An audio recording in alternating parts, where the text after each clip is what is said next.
Gendine apa, Mang?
Gubuk kae nyimpen wadi nganti besok ora bakal lali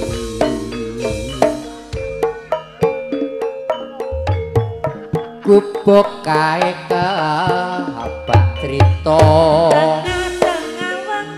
tengah-tengah wengi nganti gagat rimo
Tunggu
Pandan. Ngenge. Nah cepet sih.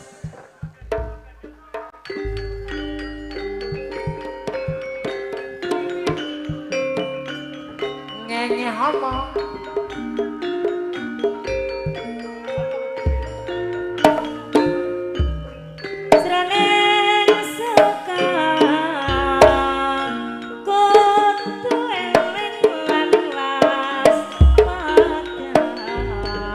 Mikul sukedik membat mentul pikire karep ora bisa kumpul pancen ya ngono dalan sepur dilewati yen uripe makmur ayo sing ati-ati keciper mrambat neng taus yen nganti rambok pikir mengko tewas Joko Tarub dik kalungang sendang mersani tayub neng puthuk wetan pancen ya ngono bayame dikelo semur ayem matine yen garwane jujur iya iyo sukan telas kondangan sore dipikir ngenes iya kanggo selawase pancen nyoto songo kidul renacekno maju mundur biak sampun cekebenter mangayu budaya luhur disangka seni beksahan paranggono tradisi luk ana ning tanah Jawa ya wis katon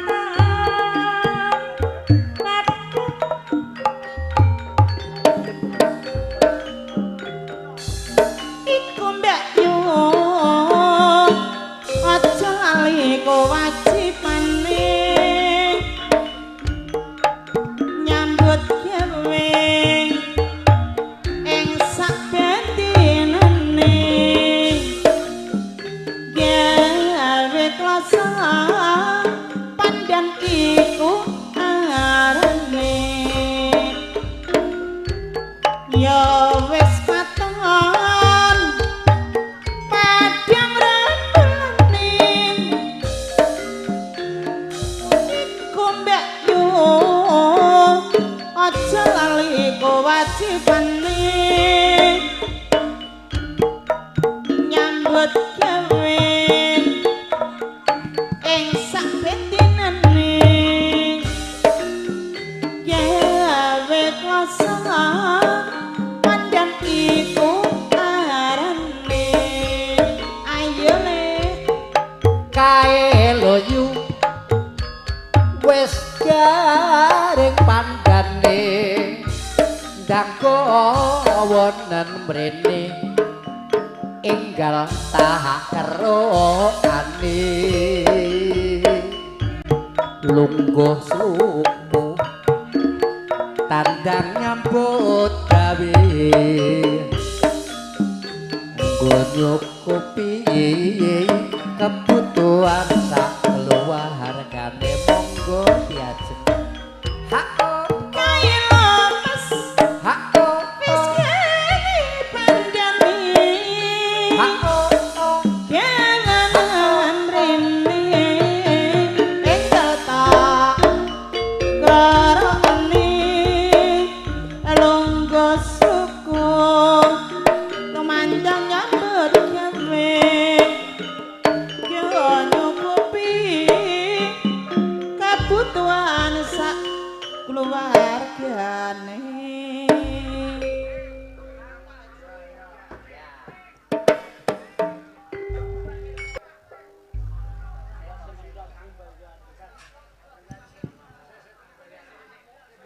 sik to Nggih.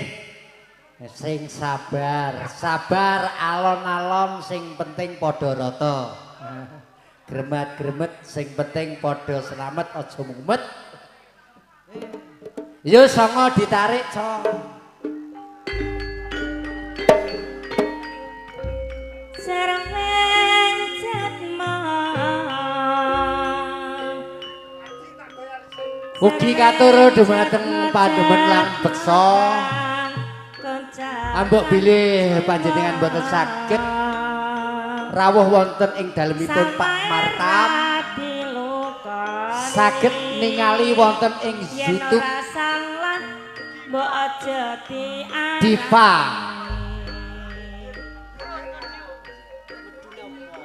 Ya Mas, ya Mas. To ganjel to. Eman lamun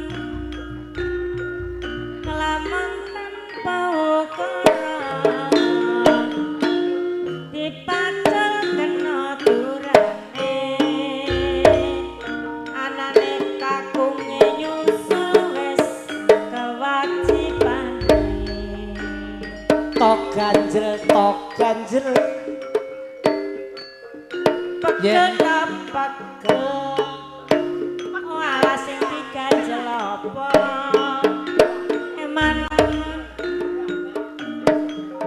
kelamun tanpa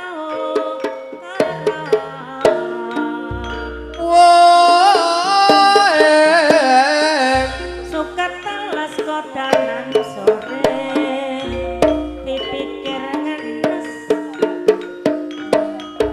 nganti selalase To ganjel.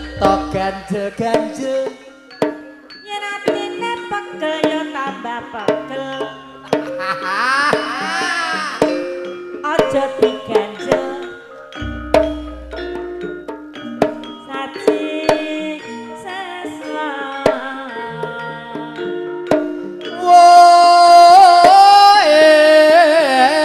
rangono ijune yen atine wis kadung seneng wis ana bojone Pancen nyoto songo kidul rinacekno. maju mundur kepiak sampur jaga bener Mangayu budaya luhur hati sangat gede seni beksahan paranggono. tradisi luhur ana ing tanah Jawa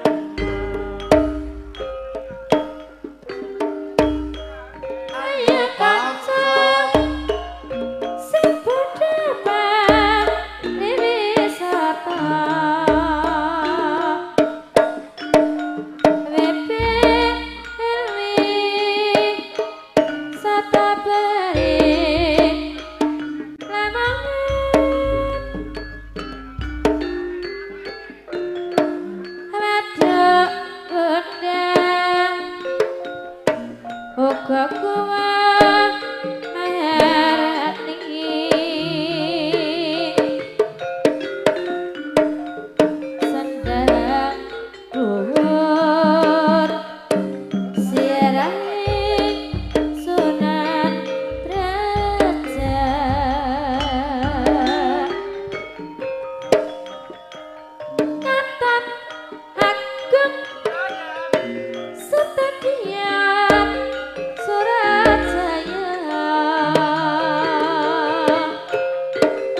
katon agung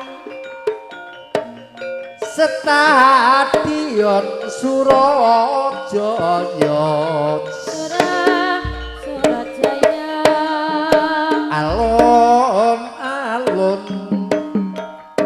ning tengah kutha Lamongan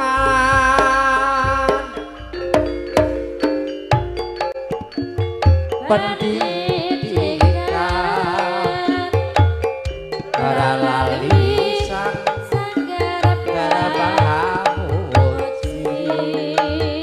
sugeng tidak Masto saya arup kondange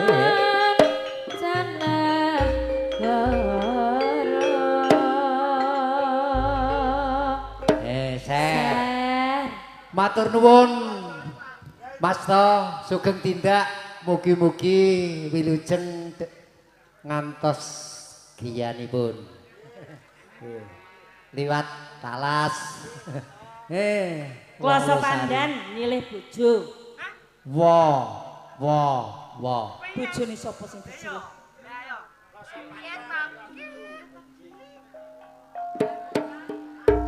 Bojone sapa sing disilih? Apa ya oleh?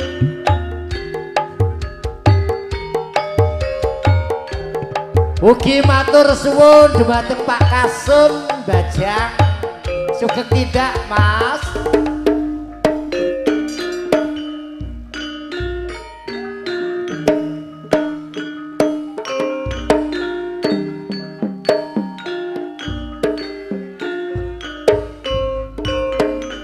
Ya wis katon padang rambutne iku mbak yo aja lali kewajibane nyambut gawe ing sak bendinane gawe klasa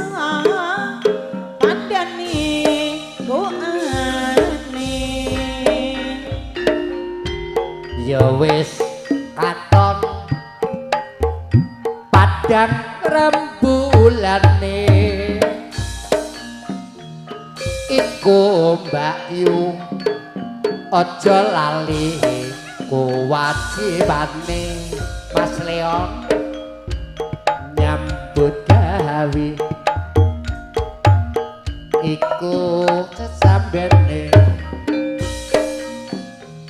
gawe kloso pandan iku arane kae lo Mas wis keri pandane gimana mrene enggak tak kerane longgo suku pemandang nyambut gawe yo nyukupi kebutuhan sak keluargane kae loyo iya Dek bos gare pandane gaweane mrene ndang wonten mrene enggal tahak erokane lungkus rukuntek tandang nyambut gawe kloso iku arane pisan kas bocah cak nganti mbok silene penak ra penak gonen dhewe asik-asik Joko disilih silene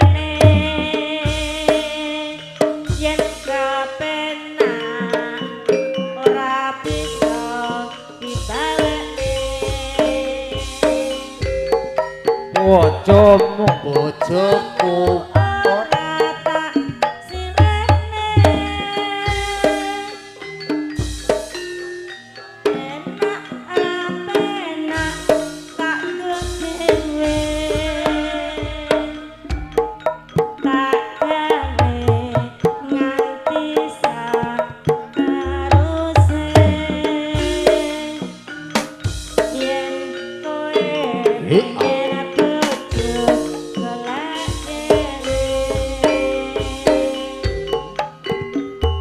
aja gampang nyilih bojone kancane kowe golek bojo dhewe bojoku ora tak silih-silihne yen tak silihne kepenakan kowe bojoku ora tak silene enak ra penak dipenake bojoku ora tak silene yen kowe pengen bojo golek dhewe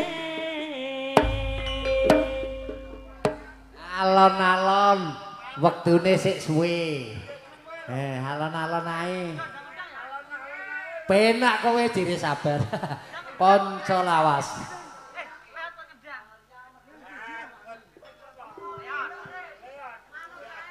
Pupur wangi mandhape Maria pupur wangi Maria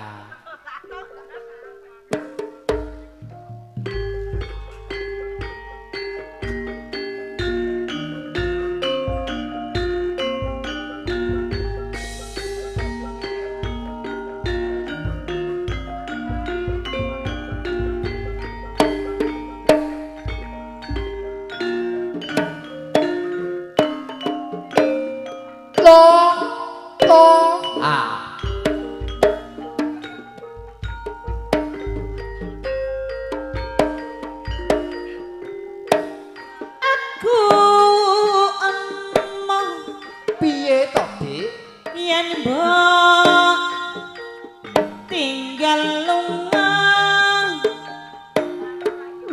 golek dhuwit wong ayu ati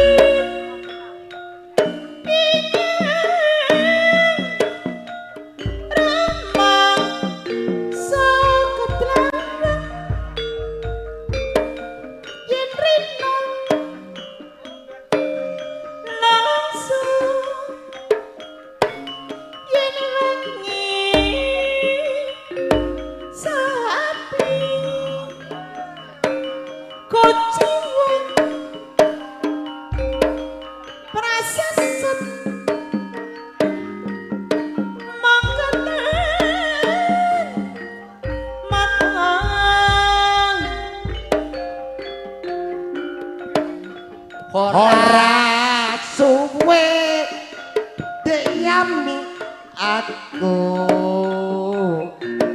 bali ora citra aku ngatepi jati tenan apa ora janjine iya wong ayu monggaling kula Kang Mas oleh ngopo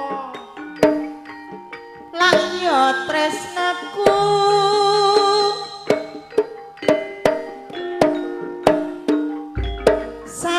sangoni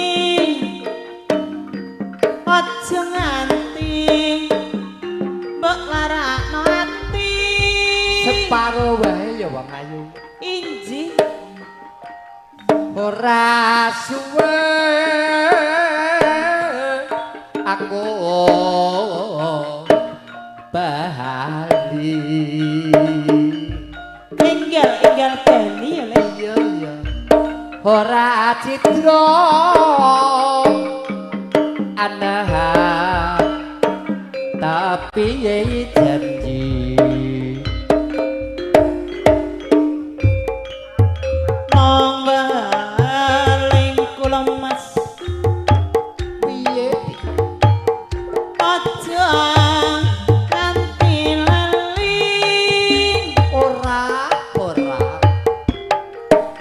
sing tak jaluk tresno kang suci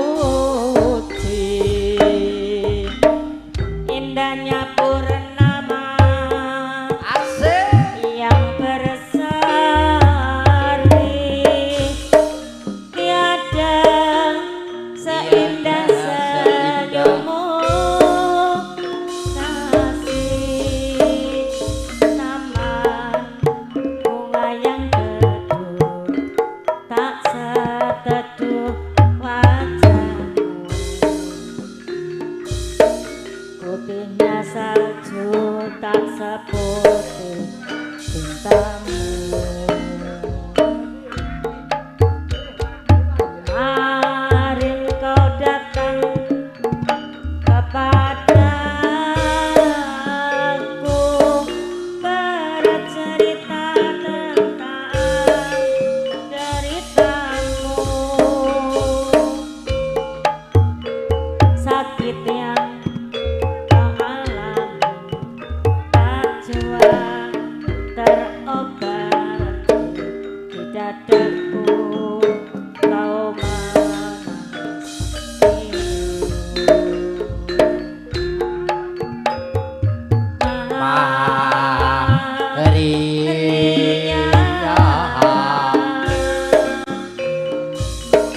akhirnya Tuhan pun memanggilmu.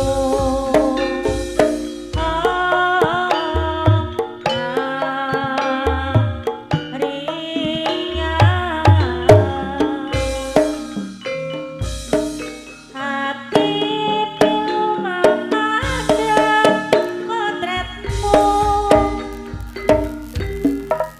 tiada lagi senyummu, tiada lagi tawamu, tiada candamu seperti yang dulu. Walaupun telah tiada pergi untuk selamanya, namun cintaku tetaplah untukmu. teko